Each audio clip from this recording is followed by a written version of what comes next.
Hi, this is Leo Aquino. Ang itatakil natin sa episode ngayon ay how to create or build website without coding. So bago tayo mag-build ng website, gagawa muna tayo ng design template. Kung naalala nyo sa ating first episode, ang ginamit natin ay premium software na which is called Adobe Photoshop.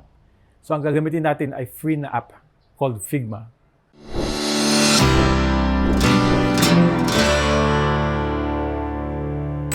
Okay, andito tayo ngayon sa loob ng Figma. Madali lang mag-sign up dito. Pwede kayo gumamit ng Google email at automatic, makapag-sign in kayo kagad. So, anong gagawin natin is i-click nyo lang itong new design file. So, next gagawin natin, i-rename natin itong untitled. Sabihin na natin template. Next is dito sa interface ng Figma, sa left side, andito yung mga tools.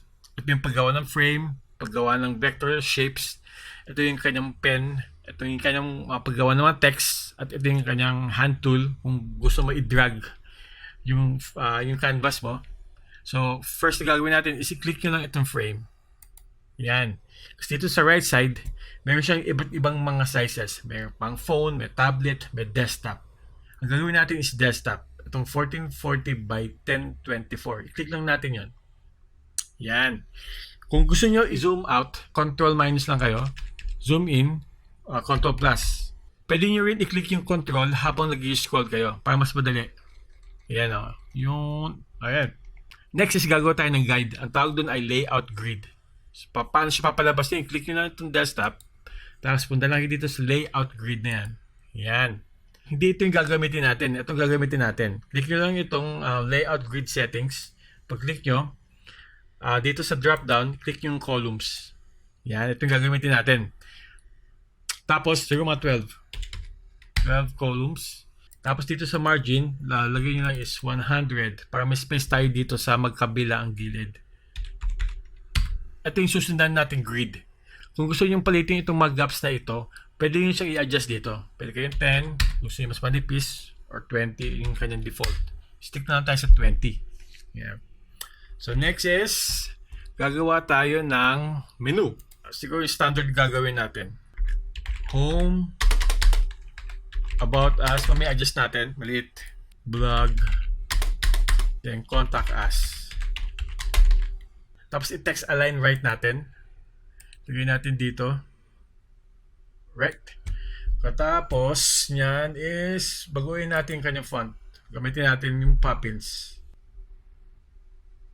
Siguro kahit mga semi-bold. Tapos palakihin natin. I-click nyo lang yung arrow up. Yan. 24. So, alright. Next is logo. So, gawa mo tayo ng logo. Kahit temporary logo lang. Gawa tayo ng ellipse. Yan. Tapos, baguhin natin kulay. Siguro mga blue. Yun. Katapos, gawa ulit tayo ng isa pang ellipse. Lagyan natin dito sa loob. Gawin natin yellow. Is opposite siya. Yan. Highlight nyo to. Tapos i-drag nyo to. Para mas maliit. Dito natin. Tapos lagyan natin dito.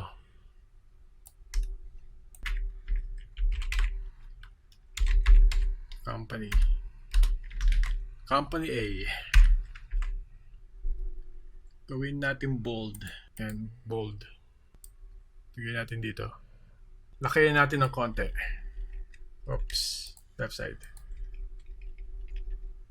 Tabihin natin itong company. Tapos, kunin natin ang kanyang color.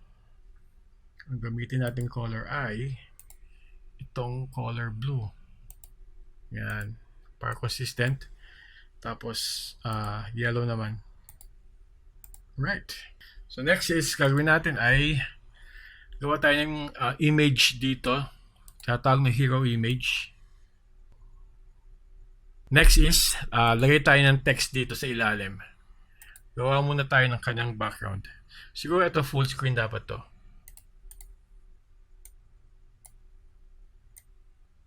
Yan. Tapos gawa ulit yung panibago.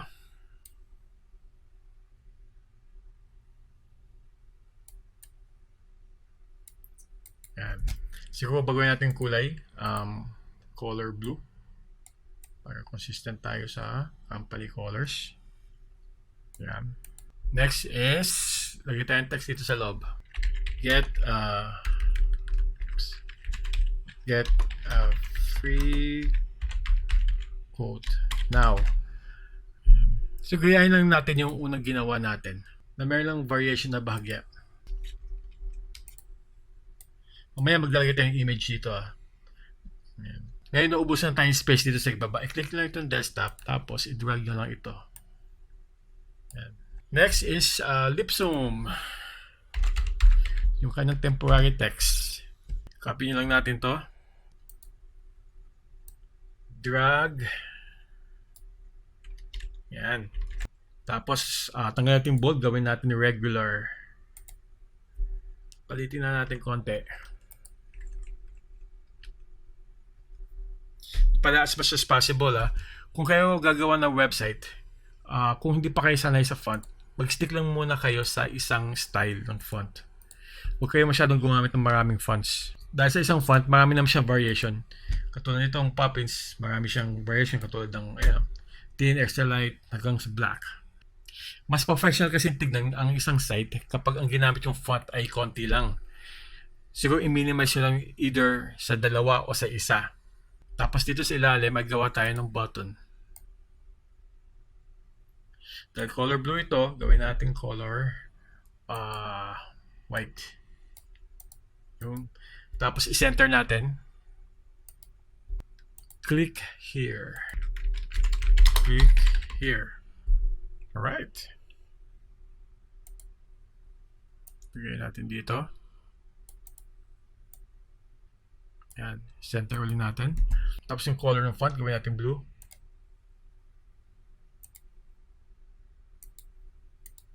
Right. Next is blog. Copy natin to. Ctrl C, Ctrl V, tapos i-drag natin dito. Gawin natin color black. Blue. Yun. Ito yung blog section natin. Lakayin natin konti. Drag natin sa taas. Gumawa tayo dito ng tatlong section. Dahil 12 yung frames, i-divide natin sa tatlo. So, taga-apat. 1, 2, 3, 4. Yan. Gawa ulit tayo ng panibagong text. Kuha tayo dito. Kuha tayo ng text. Drag natin dito. Then, paste. Ctrl C. Regular. Or, siguro semi-bold. Tapos sa left side, nilitan natin font. Right. Ito ang kanyang title content. Dito naman sa ibaba, yung kanyang main content. Gawin natin ito regular.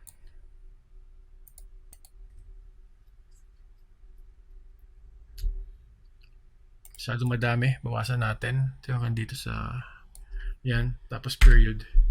Right. Copy natin to. Click, then shift click. Ctrl C, then Ctrl V. Tapos drag natin dito sa baba. Tapos ito, gawin natin color blue.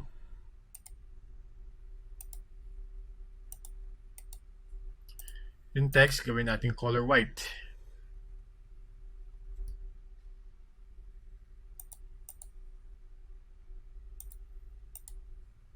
Right.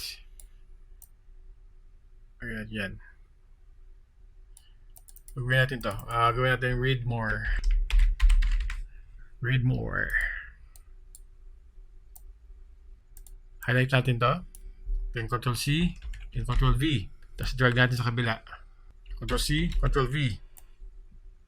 Sa kabila naman. Actually, mas madali mag-design dito kaysa sa Photoshop. Next is isa pang section dito. And siguro half dito is isang malaking picture. Yan. Tapos dito naman, gawin natin color blue yung background. Para consistent tayo sa kanyang branding. Mamaya maglalagay tayo yung picture dito sa kabila. So next gagawin natin is copy natin to text na ito para mabilis tayo.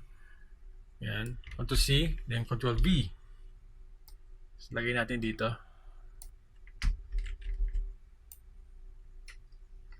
Yan. Tapos, lakihan natin to hanggang dito sa dulo. Tapos itong button, i-reverse lang natin yung color niya ulit. Gawin natin white, then blue.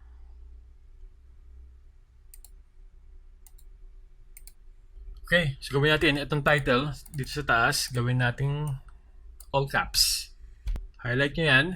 Tapos punta kayo dito sa tatlong dots na ito. Kita yan.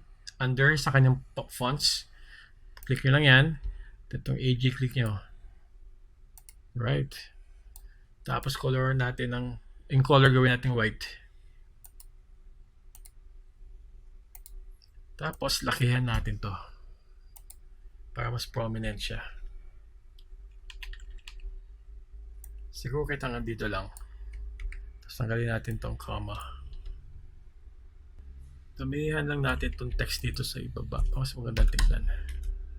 Taas natin itong button bahagya. Click natin. Tapos baba natin to. Siguro pa tayo ng testimonials. Siguro tayo kahit mga tatlong testimonials. Lagay natin dito. Yung box. Yan, 4 frames. Tapos dito sa ibaba, my name, Leo Aquino. Tapos position, designer. Highlight natin to. Tapos baguhin natin yung kanyang style. Gawin natin regular italic. Testimonials. Kuha tayo dito ng sample text ulit. Change the style to regular. Copy. Paste.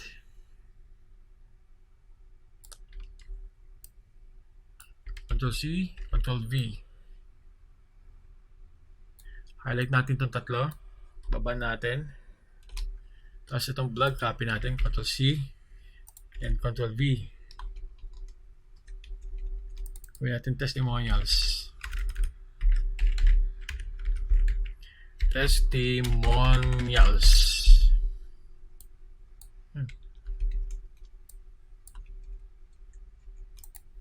Right? Pinakahuli is yung footer. Click natin to. Gawa ulit tayong palibagong box. Walang kamatay asul. Tapos, i-divide natin siguro to sa tatlo. Address. Gawin natin bold. Semi-bold na lang. Yun. Ctrl C. Then copy natin. Dito tayo. 1, 2, 3, 4. Dito naman. Phone.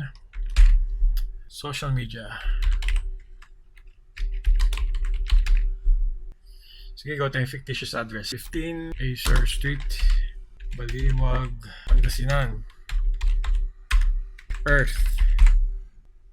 Tapos phone number 123456789. Sa social media, iba na natin blank. Understood na yun. Tapos click lang natin tong desktop ulit. Tapos i-hide.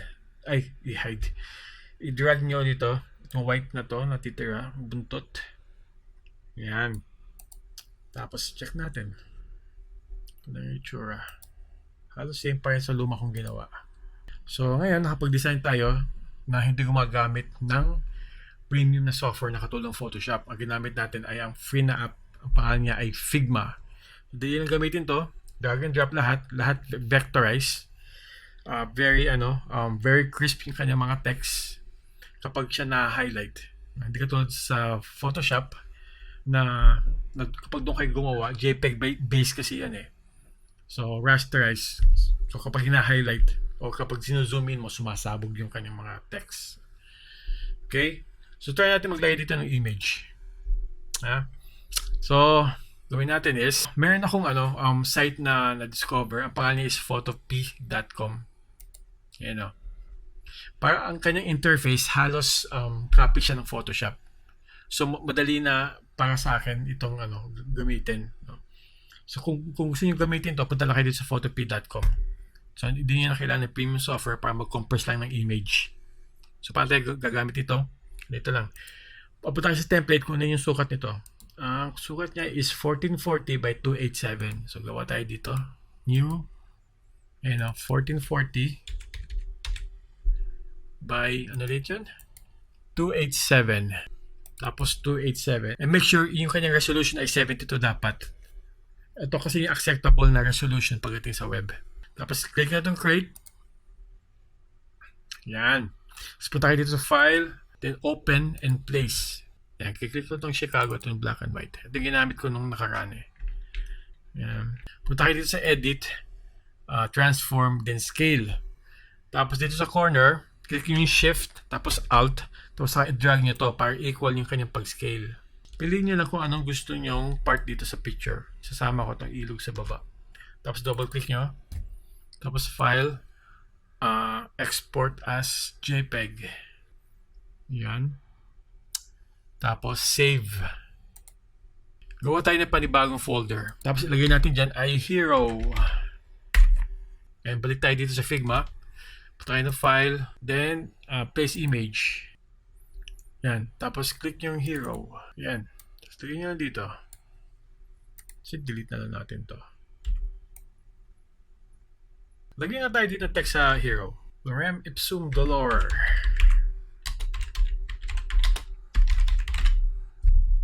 Tapos laki natin ng konti. Tapos copy natin ito. Ctrl C, then Ctrl V. Yan, dahil ako ay tamad. Click natin yan, gawin natin asul ang kanyang button. Tapos ito, gawin natin white.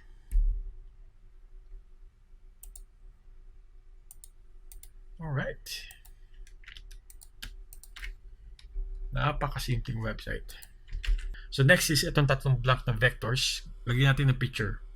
Hindi na tayo gagamit ng Photopea. Dinemo ko lang sa inyo to para mayroon kayong alternative sa Photoshop kung wala kayong Photoshop. Tayong template. Ulit. File. Then, place image. Tapos kunin natin ito. I-drag nyo lang dito sa corner. Yan. Kasi automatic nagmamask na siya eh. Ayun o. Hindi na kailangan magano. Automatic na siya nag-adjust. Ganda na Figma eh. Tapos file, place image ulit. Tapos itong high-tech na part na to. High-tech na picture. Pitawan nyo. Tapos i-resize nyo lang dito. By dragging it. Just drag the corners.